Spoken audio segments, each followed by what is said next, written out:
ఆ, రాష్ట్ర సాహిత్య అకాడమీ ఉండేది గతంలో 2 సంవత్సరాలు అవుతుంది ప్రభుత్వం వచ్చి.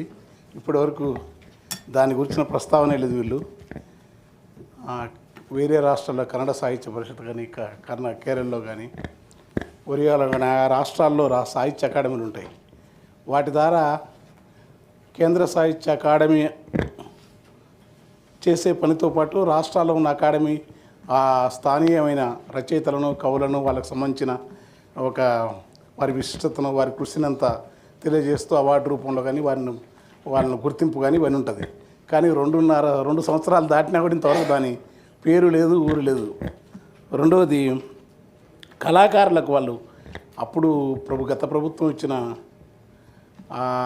జీతమే అది కొంత, దాన్ని నెల 3 నెలలకోసారి 2 నెలలకోసారి వాళ్ళు ఆపడం అనేది. ఎందుకంటే వాళ్ళతో పని తీసుకోవాలా, పైగా వాళ్ళు ఉద్యమంలో ఉండి చేసిన వాళ్ళందరూ కూడా ఈ సాంస్కృతిక సాహిత్య రంగాల పట్ల సీరియస్నెస్ ఉండకపోతే ప్రభుత్వాలకి ఏంటంటే సమాజం ఇప్పుడు విపరీతంగా, అంటే స్పెషల్ మెడిసిన్ అని చెప్తున్నా, అనేక వ్యసనాలతోని, బలహీనతలతోని ఎంత అభివృద్ధి వచ్చినా లేకుంటే ఏ పనులు అయినా కానీ మానవ విలువలు లేకుండా అయిపోయినాయి. ఒకవైపు కుల ధోరణులు, ఒకవైపు మతోన్మాద ధోరణులు, ఒకవైపు మనిషి చనిపోతే ఏదైనా అయితే కూడా మన ప్రాంతం వాళ్ళే ఇతరేతర కారణాల వల్ల కానీ అనేక సామాజిక పరిస్థితుల వల్ల ఆ అంత్యక్రియలు కూడా సఘోరంగా జరుపుకోవాలని ఒక భయానక పరిస్థితులు ఇవాళ ఉండాల్సిన అవసరం లేదు. రాజకీయ అభిప్రాయ భేదాలు వేరుండొచ్చు, రాజకీయాలు అట్లాంటి పరిస్థితులు ఉన్నప్పుడు మనుషులను సజీవంగా ఆలోచింపజేసేది సాహిత్య ఫెస్టివల్, బుక్ ఫెస్టివల్ పెట్టినారు. ఒక నెల రోజు 15 రోజులు అయితే అద్భుతంగా జరిగింది.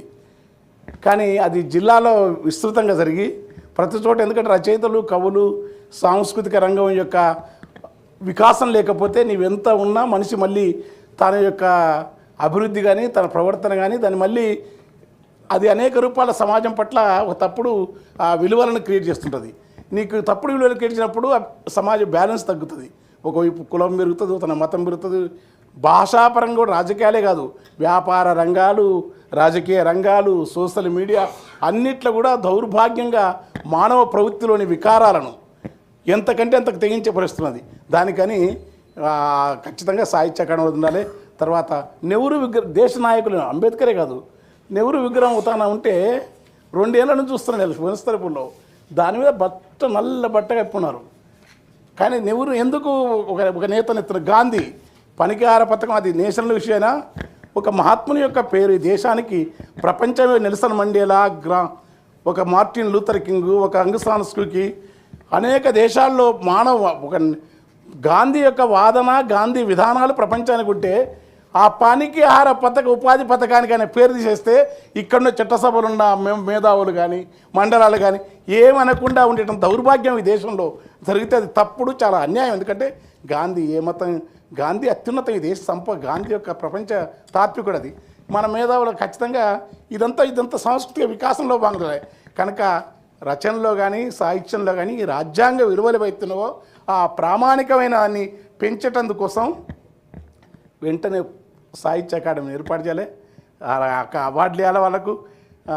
తర్వాత వీళ్ళ ద్వారా పోయేటి కూడా కేంద్ర సాహిత్య అకాడమీ వాళ్ళు పరిగణలోకి తీసుకునే మెంబర్స్ ఉండాలా. ఇంతవరకు ఏమీ లేదు 2.5 సంవత్సరాలు.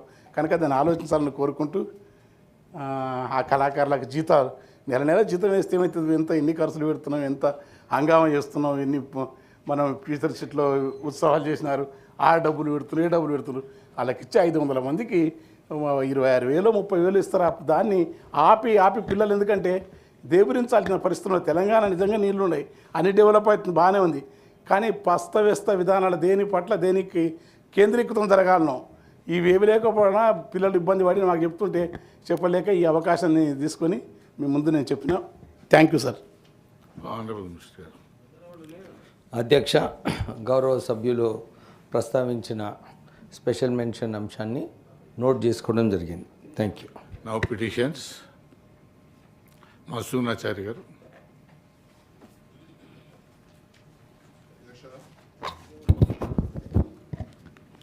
ఇది ఆటో కార్మికులకు సంబంధించినటువంటి పిటిషన్ అధ్యక్ష.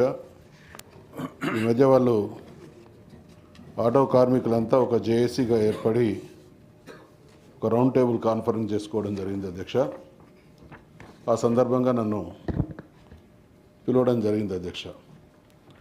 వాళ్ళు ఎన్నికల మేనిఫెస్టోలో గవర్నమెంట్ ఇచ్చినటువంటి హామీలు అమలు చేయాలనేటువంటి విషయాన్ని రౌండ్ టేబుల్ సమావేశ రూపేణ ముక్త కంఠంతో ప్రభుత్వ దృష్టికి, నా ద్వారా కూడా సభ దృష్టికి తీసుకురావాలనేటువంటి విషయాన్ని కోరడం జరిగింది అధ్యక్ష. ఇందులో పెద్ద గొంతెమ్మ కోరికలు కానీ ప్రభుత్వం చెప్పనటువంటి కానీ ఏమీ లేవు అధ్యక్ష. గతంలో ప్రభుత్వం ఆటో కార్మికులకు 12,000 రూపాయలు ఇస్తానన్నది, ఇప్పటివరకు ఇవ్వడం లేదనేది ఒక కోరిక అధ్యక్ష. రెండోది వాళ్ళకు ఒక సంక్షేమ బోర్డు ఏర్పాటు చేయాలనేది రెండవ విజ్ఞప్తి అధ్యక్ష. మూడవది ప్రమాదం జరిగితే ఒక 5 లక్షల ప్రమాద బీమా గతంలో ఉండే, ఈ మధ్య అది కంటిన్యూ కావడం లేదనేది వాళ్ళు తీసుకొచ్చినటువంటి సమస్యలు. ఈ మూడు కూడా సానుకూలంగా పరిష్కరించాలనేటువంటి విషయాన్ని తమరి ద్వారా మంత్రివర్గం ప్రభుత్వ దృష్టికి తీసుకొస్తున్న అధ్యక్ష. ఈ పిటిషన్ పంపిస్తున్న అధ్యక్ష.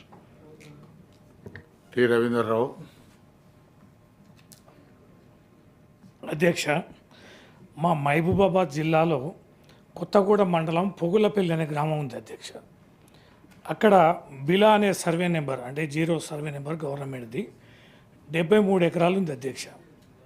స్వతంత్రం వచ్చిన కాడ నుంచి పొగులపల్లి గ్రామం అనేది పెద్దది అధ్యక్ష, మండల హెడ్ క్వార్టర్కి దగ్గరగా ఉంటుంది. ఈ 73 ఎకరాలని ఉమ్మడిగా ప్రతి కుటుంబం 10 గుంటల చొప్పున 292 కుటుంబాలు వాళ్ళు పంచుకొని వాళ్ళ పశువులు, మేకలు, ఆవులు, బర్రెలు, గేదెలు వాళ్ళు పెంచుకుంటున్నారు అధ్యక్ష. ఆ మధ్యకాలంలో ప్రభుత్వం ఒక రెసిడెన్షియల్ స్కూల్ కట్టాలంటే ఎక్కడ కూడా ప్రైవేట్ భూమి, రెవెన్యూ భూమి లేదు అధ్యక్ష, ఇది ఒక్కటి తప్ప. అంతా కూడా 1/70 యాక్ట్ కిందనే అటవీ భూములు ఉంటాయి, ఆర్ఓఆర్ కింద ఉంటాయి అధ్యక్ష. ఈ రెవెన్యూ భూమిలో మాత్రం స్కూల్ కట్టుకుంటామంటే మన పిల్లలకు అక్కడికి వస్తుంది కదా అని చెప్పని వాళ్ళు ఉమ్మడిగా నిర్ణయం తీసుకొని 10 ఎకరాలు ఇవ్వడం జరిగింది. మంచి రెసిడెన్షియల్ స్కూల్ కట్టింది అధ్యక్ష. ఈ మధ్యకాలంలో ఈ ప్రభుత్వం వచ్చాక ఒక ఆర్డర్ ఇచ్చారు అధ్యక్ష.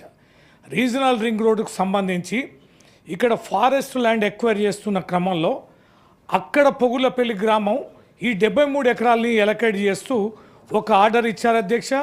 టెండర్ వేసినారు.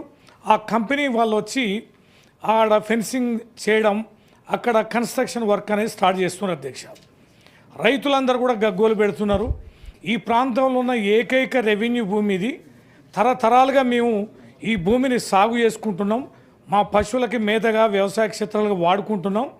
ఇది ఎక్కడో నిర్మించే రింగ్ రోడ్డుకి ఈ ఉన్న కొద్ది భూమిని కూడా దారాదత్తం చేయడం సరైంది కాదని వారు విజ్ఞప్తి చేసి రైతులందరూ కూడా నిన్న హైదరాబాద్కు వచ్చారు అధ్యక్ష.